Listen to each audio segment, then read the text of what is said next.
Hello నమస్తే safe గా ఉన్నారా ఈ కోవిడ్ సిచువేషన్స్ లో ప్రతి ఒక్కరం సేఫ్ గా ఉండాలి సో ఇల్లును శుభ్రంగా ఉంచుకోవాలి అంటే ఫాగ్ మెషిన్ మీ ఇంట్లో ఉండాలి ఈ రోజు మీ ఇంటికి తీసుకెళ్ళండి ఫాగ్ మెషిన్ జస్ట్ 3999 రూపీస్ కి కాంబో ఆఫర్ లో 3 వస్తువులు ఒకటి ఫాగ్ మెషిన్ ఇంకోటి పల్స్ ఆక్సిమీటర్ ఇంకొకటి వేపరైజర్ ఈ 3 కలిసి కాంబో ఆఫర్ లో మీ సొంతం చేసుకోవచ్చు 5500 రూపాయలకే ఈ బంపర్ ఆఫర్ మిస్ అవ్వద్దు అంటే వెంటనే కింద కనిపించే నెంబర్ కి కాల్ చేసి ఈ ఆర్డర్ ని ప్లేస్ చేయండి మన దేశ గౌరవాన్ని అత్యంత గొప్పగా కాపాడుతూ భారత భూభాగాన్ని రక్షించే మన జవాన్లు నేడు స్వాతంత్ర దినోత్సవ వేడుకలను ఘనంగా జరుపుకున్నారు.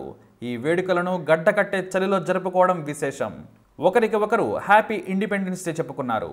ఈ 74వ స్వాతంత్ర దినోత్సవాన్ని దేశం మొత్తం గర్వంగా జరుపుకున్నారు. అయితే ఇక్కడ మనం జవాన్ల గురించే ఎందుకు స్పెషల్గా చెప్పుకోవాల్సి వస్తుంది అంటే రీసెంట్గా జరుగుతున్న పరిణామాలను బట్టి ఇండో టిబెటన్ బోర్డర్లోని జవాన్లు కేంద్ర భూభాగమైన లడఖ్లో 16,000 అడుగుల ఎత్తులో జాతీయ జెండాను ఎగరవేసి గర్వంగా సెల్యూట్ చేశారు.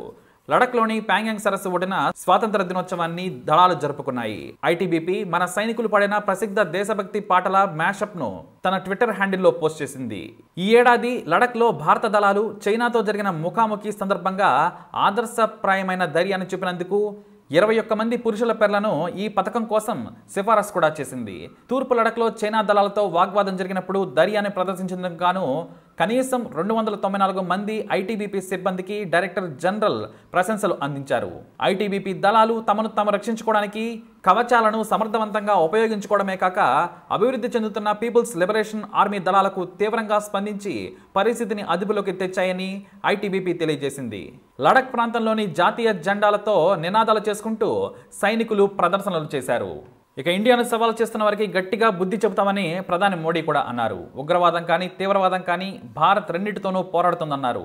భారత స్వాతంత్ర దినోత్సవం సందర్భంగా ఎర్రకోటపై నుంచి దేశ ప్రజలను ఉద్దేశించి ప్రసంగించారు. జమ్మూ కాశ్మీర్ నుంచి లడఖ్ వరకు ఈ పోరాటం సాగుతుందని మన సైనికులు తమకు తెలిసిన భాషలో దీటైన సవాల్ ఇచ్చారని పరోక్షంగా పాకిస్తాన్ చైనా దేశాలకు చురకలు అంటించారు మోడీ. భారత సార్వభౌమాధికారాన్ని ఎవరూ సవాల్ చేయలేరన్నారు. లడఖ్లో జూన్లో జరిగింది అందరికీ తెలుసు. ఆ రోజు దేశం కోసం ప్రాణాలు అర్పించిన అమర జవాన్లకు సెల్యూట్ చేస్తున్నానన్నారు ప్రధాని మోడీ. ఇక ప్రపంచం ఇండియా వైపే ఉందని ఐక్యరాజ్యసమితి భద్రతా మండలిలో 192 దేశాలకు గాను 184 దేశాల ఓట్లను మనం సాధించగలిగామని కూడా మోడీ చెప్పారు. అంతేకాదు వైరస్ వ్యాక్సిన్ ఉత్పత్తి వివిధ దశల్లో ఉందని త్వరలోనే దేశవ్యాప్తంగా దాని పంపిణీకి రోడ్ మ్యాప్ వేస్తున్నామని కూడా తెలియజేశారు. అలాగే ఆత్మ నిర్భర్ వోకల్ ఫర్ లోకల్ అన్న నినాదాలను కూడా ఆయన ప్రస్తావించారు.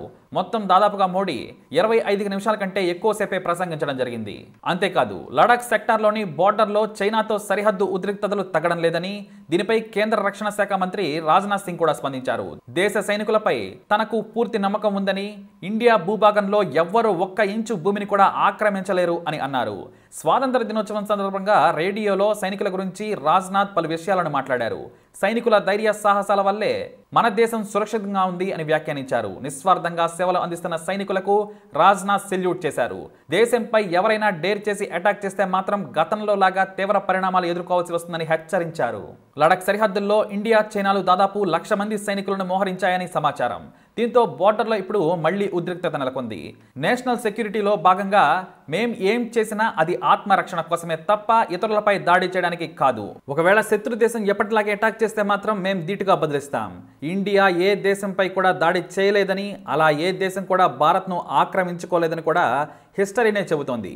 అయితే దీని అర్థం మా సెల్ఫ్ రెస్పెక్ట్కు భంగం కలిగిస్తే మాత్రం ఊరుకుంటాము అని మాత్రం కాదు. దేశాన్ని కాపాడిన వీర సైనికుల త్యాగాలను ఎప్పటికీ మరిచిపోము. వాళ్ళ కుటుంబాలు ఒంటరి కావు. దేశం మొత్తం వాళ్లకు అండగా ఉంటుంది అన్నారు రాజ్నాథ్ సింగ్. ఇక ప్రతి నాయకులు కూడా దేశ ప్రజలందరికీ స్వాతంత్ర దినోత్సవ శుభాకాంక్షలు తెలియజేశారు. ఏది ఏమైనా ఈ వైరస్ వ్యాప్తిలో కూడా మన దేశ సైనికులు మన దేశం కోసం ఎన్నో త్యాగాలు చేస్తూ ఉన్నారు. మరి తప్పకుండా ప్రతి సైనికుడికి సెల్యూట్ చేయాల్సిందే. జై హింద్.